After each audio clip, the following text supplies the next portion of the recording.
भी कार्य में व्यस्त क्यों नहीं होते, ये मेरा आग्रह पूर्वक निवेदन है। कम से कम एक माला भगवान के नाम की रोज जपिए। बातें मत कीजिए। जितने भी रस्सी के आगे बैठे हैं, एक तो आपने अच्छा नहीं किया, आप रस्सी के आगे बैठे और रस्सी के आगे बैठ करके आप बात कर रहे हैं। ये दो बेटियां, ये दो बेटे सामने, बिल्कुल बात ना करें। मैं आपको ही देख रहा हूं, मेरी तरफ देखिए। हम इतने बेकार हैं, देखने के लायक नहीं है। कितने मलूक लग रहे हैं, देखिए आप। नहा धो करके आए हैं, भगवान की पूजा करके आए हैं, नर्मदा माँ का दर्शन करके आए हैं, संतों का दर्शन करके आए हो, फिर भी आप देख नहीं रहे। व्यासपीठ की तरफ देखिए तो नींद नहीं आएगी। व्यासपीठ की तरफ देखते रहिए, झपकी नहीं लगेगी। आज की कथा बहुत मनोहारी है, बहुत आनंद देने वाली है। और मैं ये कह रहा हूं, यदि आपके पास माला है तो जप माला पर ही करें, क्योंकि उंगलियों पर गिन करके आप जप करते हैं 1 गुना फल मिलता है। कुछ दाने गिन गिन के रख लें, उसका 10 गुना फल मिलता है। कमल गट्टे की माला पर 1000 गुना फल मिलता है। सोने चांदी की माला पर भी 10,000 गुना फल मिल जाता है। कुसाके आसन पर बैठ करके 1,00,000 गुना फल मिलता है। वर्णन है, और वर्णन यह भी है कि तुलसी और रुद्राक्ष की माला पर जप करने से सीधा 1 करोड़ गुना फल प्राप्त होता है। तो माला के ऊपर जप करने की इतनी बड़ी महिमा है। माला अपने पास रखिए, भले आप एक माला जप, ये नियम ले लें। जप करना है, इसी में कल्याण हो जाएगा, इसी में आत्म उद्धार हो जाएगा। कोटिम तक्ताम हरिम स्मरेत। दुनिया भर की पंचायतों को छोड़ करके भगवती कार्यों में, भगवान के काम में आप भोजन रोटियां भी बना रहे हैं। बैठिए, वहां बैठो गद्दे पे।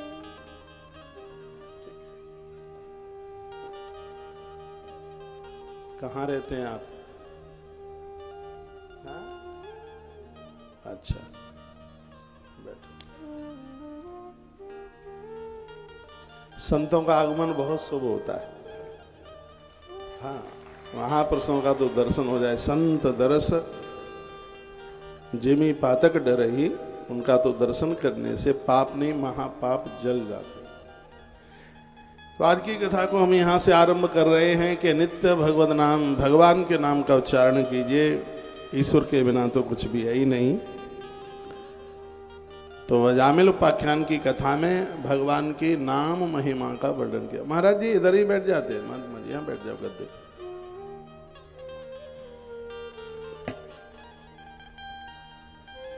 भगवान कहते हैं, ब्रह्मा भवो भूतंश मनवो विविधेश्वरो, ब्रह्मा भवो मनवह एता मम विभूतया। भगवान कहते हैं मेरी कुछ विभूतियां हैं। तपो में हृदयम। देखिए कितनी सुंदर बात की है। जो तप करते हैं, भगवान कहते हैं वो मेरा हृदय है। तप का मतलब है जो उपवास करते हैं। उपवास करने से पाप ऐसे जलते हैं, फिर उसमें वासना ऐसे नहीं निकलती जैसे भुने हुए चने को जमीन में गाड़ दें। भुने हुए चने को जमीन में गाड़ दें तो उसमें से फिर अंकुर नहीं निकल सकता। उसी प्रकार से व्यक्ति जब तपस्वी बनता है तो वासना का अंकुर उसके हृदय में से निकलता नहीं है। तो भगवान कहना चाहते हैं कि जो तपस्वी हैं वो तपो में हृदयम, वो मेरे हृदय में वास करते हैं। वो साक्षात मेरा हृदय। विद्या तनु, जिन्होंने विद्या प्राप्त करी है वो शरीर है मेरा। विद्या तनु, विद्या उसे कहते हैं जो आत्मा और बुद्धि के भेद को समाप्त कर दे। विद्या, विद्या उसे कहते हैं संसार के भवबंधन से मुक्त कर दे। सिर्फ पन्ने पढ़ने से विद्या की परिभाषा पूरी नहीं होती। जो संसार की माया से मुक्त बिल्कुल हो गए हैं और ये विद्या ऐसा कर देती है। भगवान कहते हैं धर्म आत्मा, धर्म मेरी आत्मा है। जो धर्म में जीवन जी रहे हैं, भगवान कहते हैं वो मेरी आत्मा है। वो कहते हैं देवो में प्राण है। जो देव बन करके जिंदगी जीते हैं वो मेरे प्राण हैं। देव कैसे कहते हैं? जो कभी किसी का बुरा करते नहीं है। देव बनिए, देवता बनिए। जिन्होंने देना ही सीखा है उसे देवता कहते हैं। जो लेने के लिए पैदा हुए हैं उनको लेवता कहते हैं। तो देवता बनिए। भगवान कहते हैं जब तुम देव बन जाओगे तो मैं प्राणहा। सुनिए, कोशिश कीजिए। संस्कृत में बात करने में बड़ा आनंद आता है। भगवान कहते हैं देवहा मैं प्राण। जिस समय आप देव बन करके जियोगे तो भगवान कहते हैं तो तुम मेरे प्राण बन जाओ। फिर परमात्मा ने आगे भी कहा, वो कहते सर्वत्र चेतन मात्रो अयमेव, सब जगह मैं ही हूँ और मेरा भक्त सर्वत्र मेरा ही दर्शन करता है। जो सर्वत्र मेरा ही दर्शन करता है तो मैं उसके हृदय में बैठ जाता हूँ और वो मेरे हृदय में बैठ जाता है। सिया राम मैं सब जग जानी, करऊं प्रणाम जोर जुग प्राणी। सिया राम, इसके कई अर्थ हैं। भगवान कहते हैं जो पूरी सृष्टि को ईश्वर में समझता है, पूरी दुनिया उसको प्रणाम करती है, देवता भी उसे प्रणाम करते हैं, वो तो सबको प्रणाम करता ही है। इसलिए सर्वत्र भगवती सत्ता का दर्शन कीजिए। ऐसी अद्भुत कथाओं का वर्णन किया गया, बड़ा आनंद हुआ, बड़ी मलुक बातें कही गई।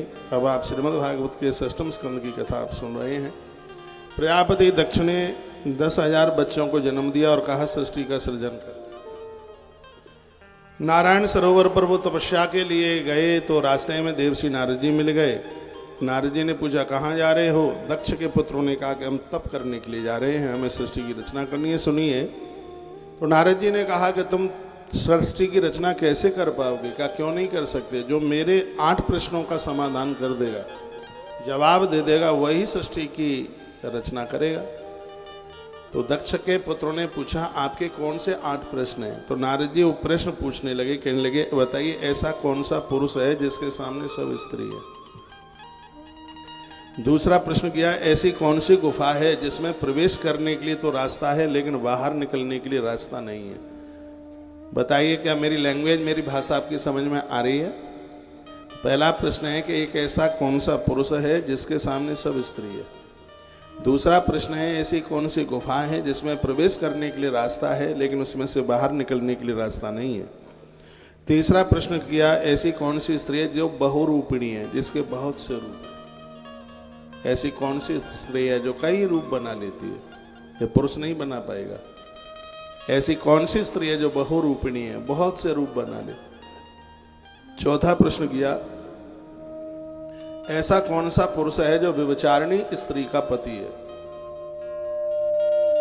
व्यभिचारिणी स्त्री का पति है, ऐसा कौन सा पुरुष है। पांचवा प्रश्न ये किया ऐसी कौन सी नदी है जो कभी आगे बहती है और कभी पीछे बहना शुरू कर देती है।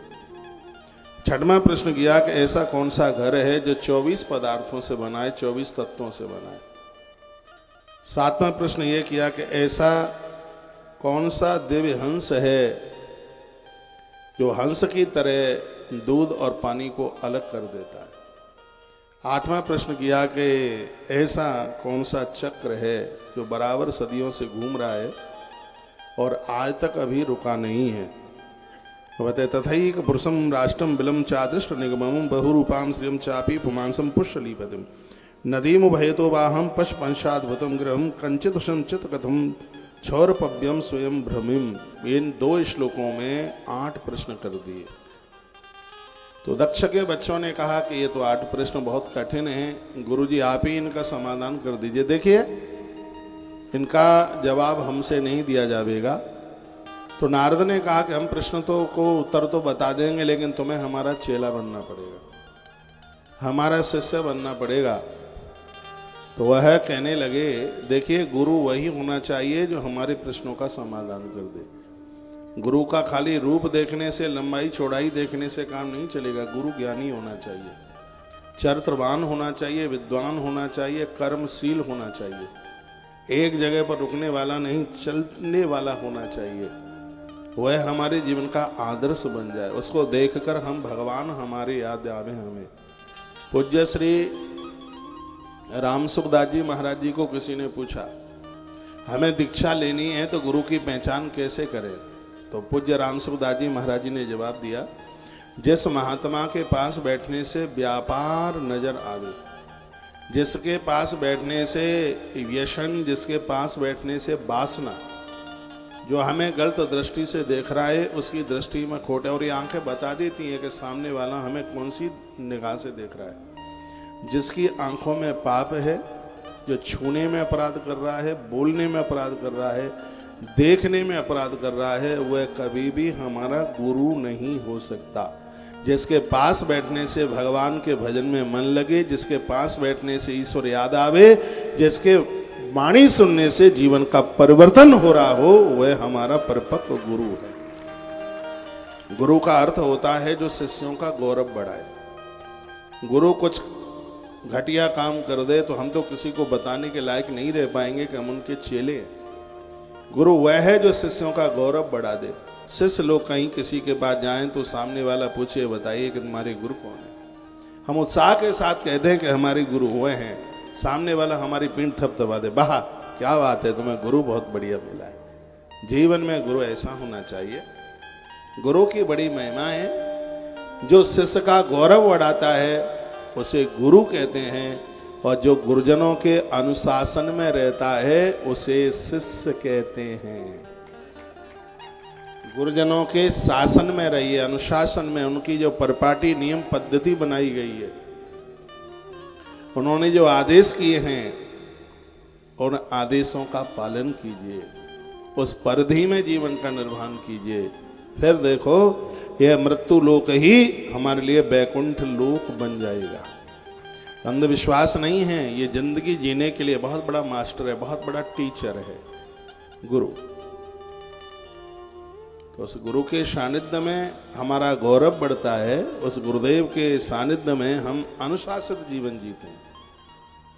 ऐसे गुरु की आवश्यकता है। जो हमारे प्रश्नों का समाधान करता है वही तो गुरु है।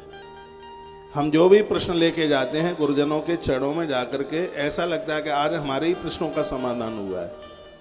उनकी कथाओं में बैठकर उनकी वाणी सुनने में ऐसा लगता है कि आज समाधान हमारा ही हुआ। और मैं कहूँगा गुरुजनों के चरणों में मिलने को जाएं तो संसारी बन के मन जाना।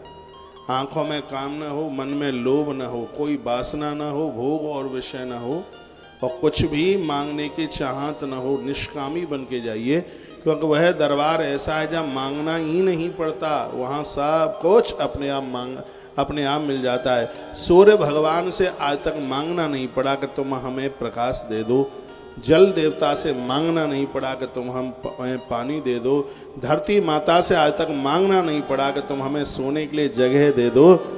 ये अपने आप चीजें मिल जाती हैं। उसी प्रकार से गुरुदेव से भी सब कुछ अपने आप मिल जाता है, वहां कोई मांगने की जरूरत नहीं।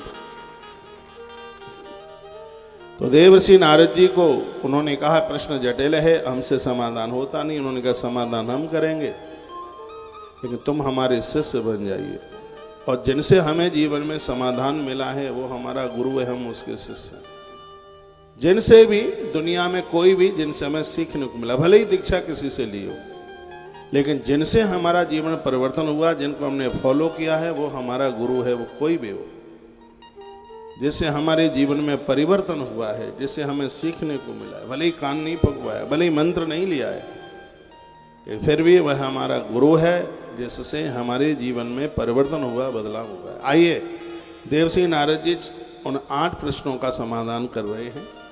पहला प्रश्न है कि ऐसा कौन सा पुरुष है जिसके सामने सब स्त्री है। बताया परमात्मा ही पुरुष है, उसके सामने पूरी प्रकृति स्त्री है। भगवान के अलावा कोई दूसरा पुरुष हो ही नहीं सकता।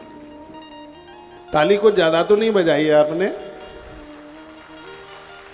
मीराबाई माता हो, आपको मैं दिखाई दे रहा हूं, दिख रहा हूं, धन्यवाद। कल से सोफे बार वाले फील्ड में निकाले जाएंगे, इधर वाले भी और उधर वाले भी। हाँ, कृष्ण जन्म आज ही है, और जितनी देर तक कथा चले और आप पूरी कथा का आप आनंद लाभ प्राप्त कीजिए। मीराबाई वृंदावन में आई। वृंदावन में एक बंगाली बाबा रहते थे, जीव सनातन गोस्वामी जी। मीरा उनसे मिलने को आई, और ये भगवान कृष्ण के परम भक्त थे। वो अंदर कुटिया में भजन कर रहे थे। मीरा दरवाजे पर आकर के खड़ी हो गई। मीरा बड़ी अद्भुत भक्तानी थी।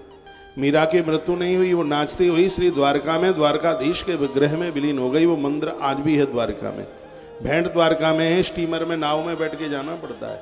वो भगवान का मंदिर आज भी है, वो प्रतिमा आज भी है। 500 साल पहले मीराबाई जिस समय नाचते नाचते और मुंह से ये शब्द निकल गया, मेरो तो गिरधर गोपाल दूसरों ना कोई, हृदय से आवाज निकली थी। भगवान द्वारकानाथ के हाथ आगे निकल करके आए, उन्होंने मीरा को उठाया, अंक में भरा, मीरा भगवान के विग्रह में समाहित हो गई। वही मीरा। देखिए, आपके भाई हैं, आपका पति है, आपका पिता है, आपका चाचा है, सब रिश्तेदार हैं आपके। मैं निवेदन करूंगा, अपना एक भाई बना लो। मैं निवेदन करना चाहूंगा, सांवरिया सेठ को अपना भाई बना लो, कृष्ण को अपना भाई बना लो। ये दुनिया के भाई हो सकता है धोखा दे दें, लेकिन तुम्हारे बच्चों के विवाह में सांवरिया सेठ जरूर कोई न कोई कोई न कोई रूप बना करके वो तुम्हारे यहाँ जरूर आवेगा, क्योंकि भगवान कभी रिश्तों को तोड़ता नहीं है। संसार स्वार्थी है। यहाँ तो स्वार्थ पूरे होते हैं, रिश्ते तोड़ मरोड़ करके डाल देते हैं। एक ऐसा भगवान ही तो है जो निस्वार्थी है, ऐसा प्रभु है। वायदा किया था सुदामा को भगवान ने, और उस वायदे को निभाया। लंबी कथा है, मैं सुनाऊंगा जब सुदामा चरित्र की बात आवेगी। तो मीराबाई वहां आई और दरवाजे पर कुटिया के बाहर वो खड़ी और कहती है कि मुझे जीव सनातन गोस्वामी जी से, गुरु जी से मिलना है। तो चेला दौड़ के गया गुरु जी के पास। गुरु जी जब मैं बैठे थे, सुनिए आप सुन नहीं रहे हैं, ये बच्चे को बैठाइए, छटंकी को बैठा, इसको बेटा बैठ जा।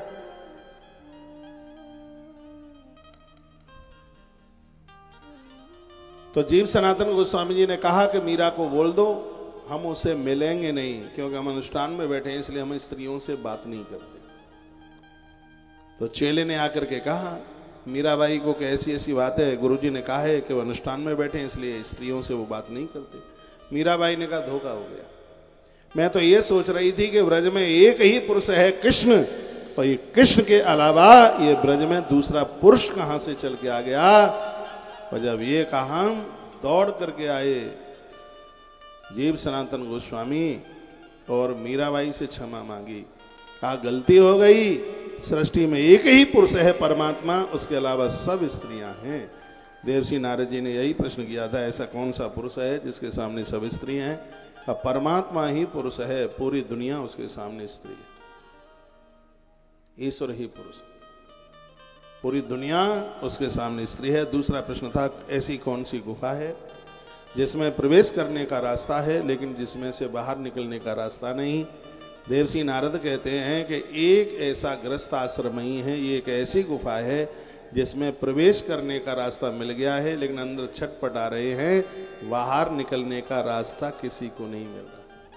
सबका मन करता है हरिद्वार चलें, अयोध्या चलें, प्रभु राम का मंदिर दर्शन करने के लिए, वृंदावन चलें, बांके बिहारी जी का दर्शन करने के लिए, महाराज जी की कथा जगन्नाथपुरी में है वहाँ चलें, लेकिन अब चलें कैसे, छटपटा रहे हैं, बाहर निकलने को रास्ता ही नहीं मिल रहा।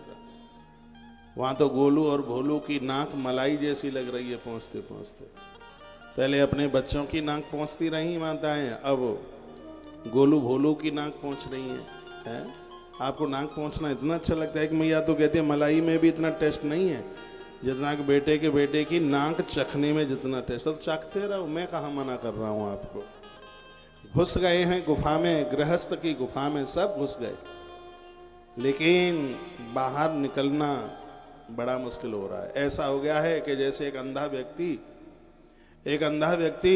84 हाथ की अंदर दीवाल में अंदर परकोटे में अंदर फंस गया। उसका दरवाजा बस एक ही था निकलने के लिए, दीवाल पकड़ पकड़ करके आगे चल रहा है।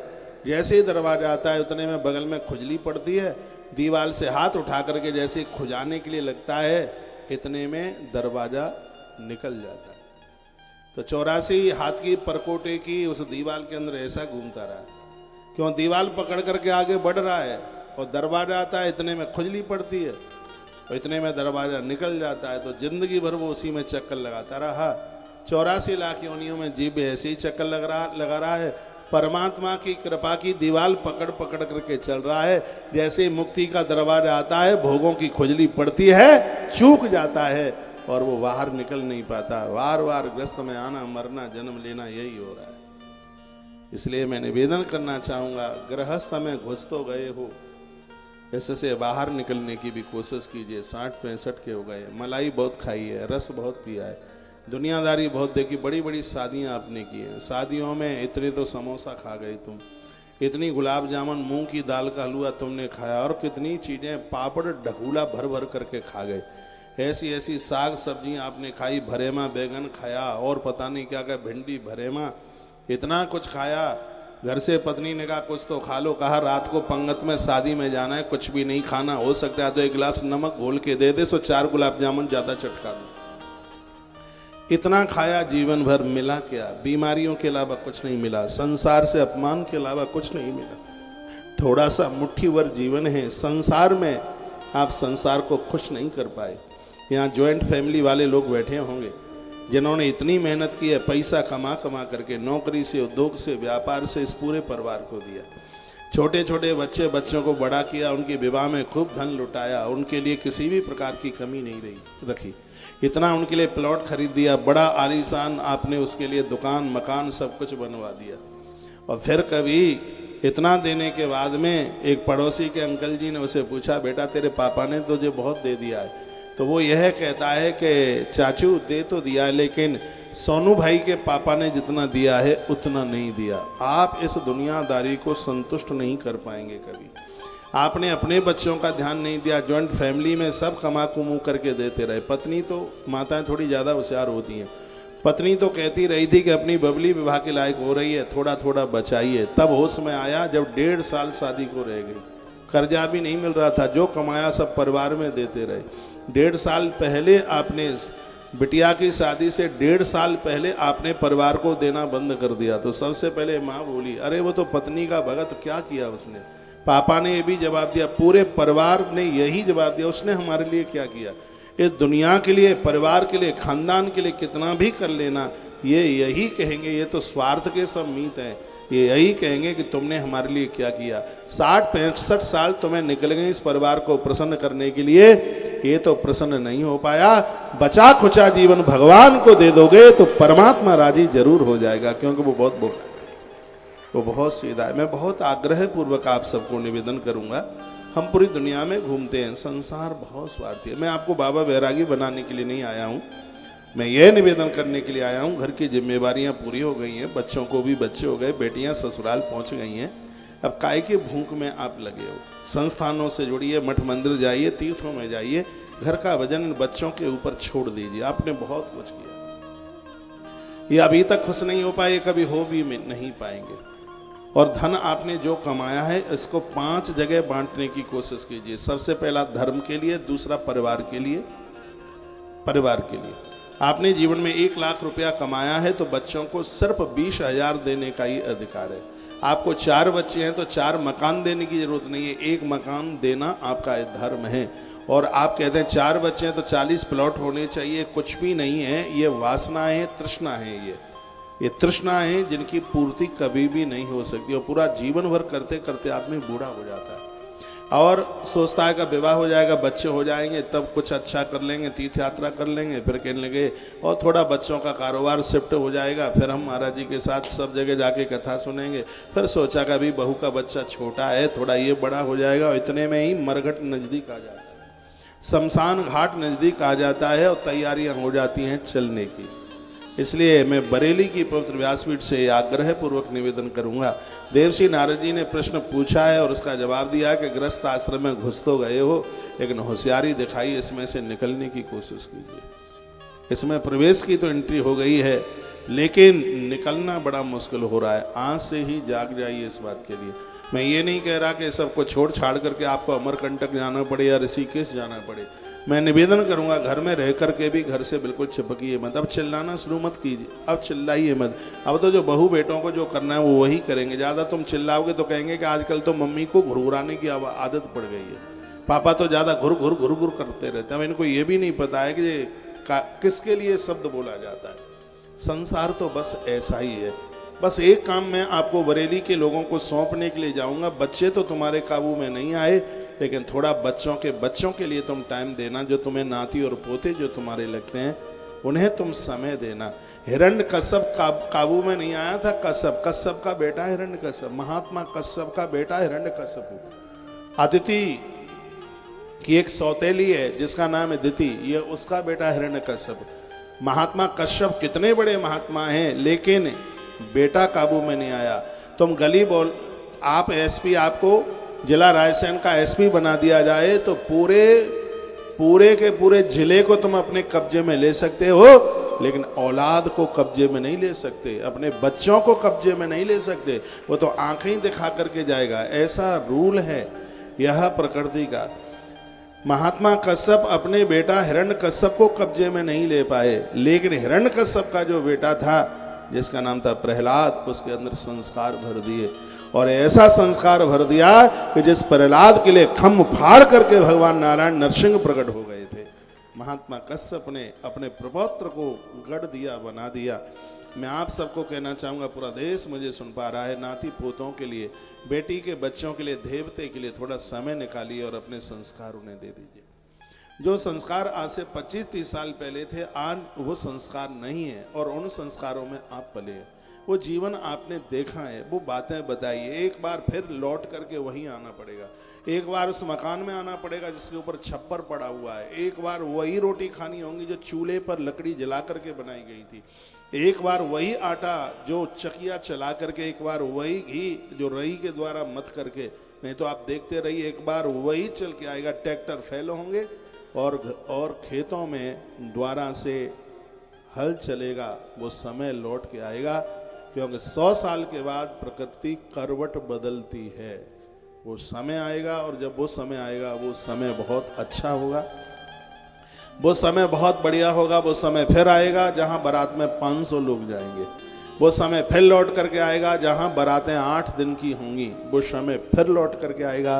वो फिर लौट करके आएगा जहां एक कड़ावे में परिवार में 50 लोगों का भोजन बनेगा, वो समय लौट के आएगा। उस समय की जरूरत है, उसकी आवश्यकता है। आज का समय तो आदमी दौड़ रहा है फिर भी दुखी है, कुछ नहीं है। उसके बाद खाली बोतल, खाली डिब्बा ले लो रे मेरे यार, बस वही बात हो रही।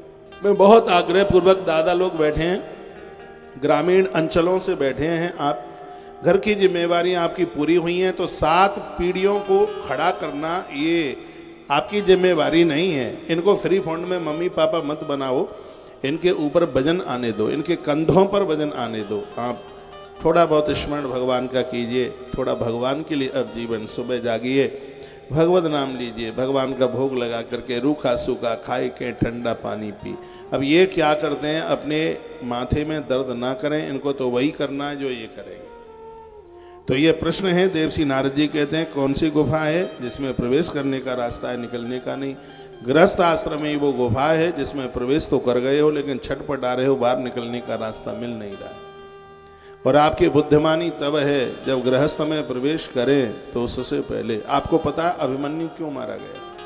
अभिमन्यु की मृत्यु नहीं होती, उसको चक्का व्यूह में घुसने का तो रास्ता पता था लेकिन निकलने का रास्ता पता नहीं था। यदि निकलने का फॉर्मूला और उसके पास होता तो सिगरे कौरव इकट्ठे हो जाते, तो वह अभिमन्यु, वीर अभिमन्यु का कुछ नहीं बिगाड़ पाते। लेकिन उसको प्रवेश करने की जानकारी थी, योग्यता थी, बाहर निकलने की योग्यता उनके पास नहीं थी। सुनिए, आज शादी विवाह की योग्यता, गृहस्थ में प्रवेश करने की योग्यता सबको है। आप 10 साल के बच्चे को बोलिए, कहे पूछिए बेटा बहू लेगा तो गर्दने लेगा, हाँ लूंगा। फिर उसको ये पूछ लो कैसी बहू लेगा तो हाल ही कह देगा कि गोरी, स्वयं भले ही कोयले की तरह काला हो लेकिन बहू गोरी मांगेगा।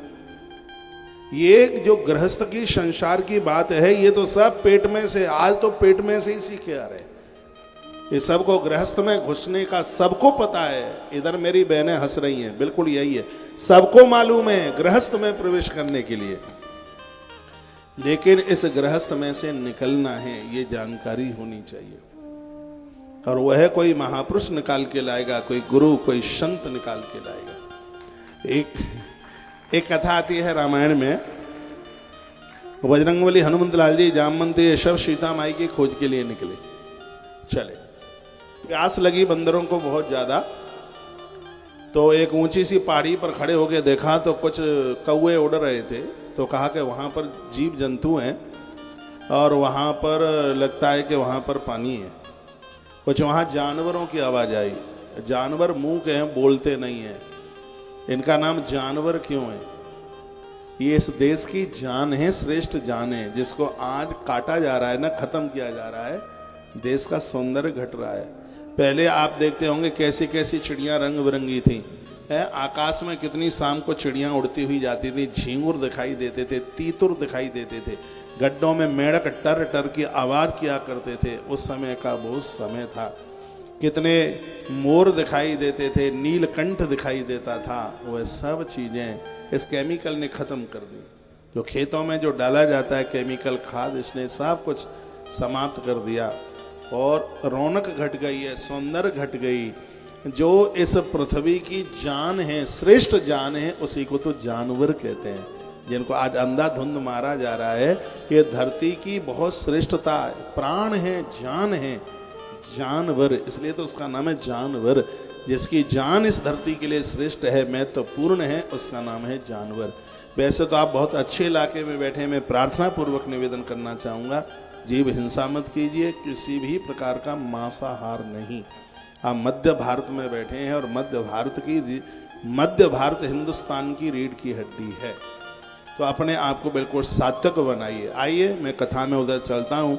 तो बंदर भालू वहाँ पहुँच गए और एक गुफा में प्रवेश किए। उस गुफा में एक स्त्री बैठी है जिसका नाम है स्वयं प्रभा। बंदरों ने पानी जल सब कुछ पिया, लेकिन उनको निकलने के रास्ता नहीं मिल रहा था, तो वहाँ स्वयं प्रभा बैठी हुई थी। स्वयं प्रभा ने कहा तुम्हें बाहर निकलना है तो अपने आंख बंद कर लो, तुम गुफा से बाहर निकल जाओगे। जैसे ही इन्होंने नेत्र बंद किए तो उसी समय बंदरों ने अपने आप को समुद्र के किनारे पाया। सीधी सी बात है, संसार के भोगों से जिस दिन आपने अपने नेत्रों को बंद कर लिया, उसी दिन गृहस्थ आश्रम की गुफा से आप बाहर हो जाए।